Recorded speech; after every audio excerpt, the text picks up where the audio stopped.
Да, они мои воины. Они мои воины только по той причине, что самая большая война, которую они ведут, это война с самим собой.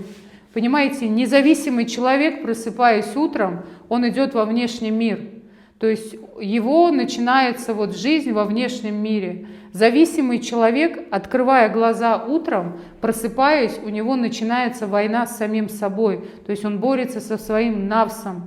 Каждый день, вы представляете, открывая глаза, проживать эти чувства и потом еще идти во внешний мир. Разве они не воины? Они мои воины, которыми я горжусь, искренне их люблю и надеюсь, иншаллах, что Всевышний им даст возможность жить полноценной жизнью и выздоравливать.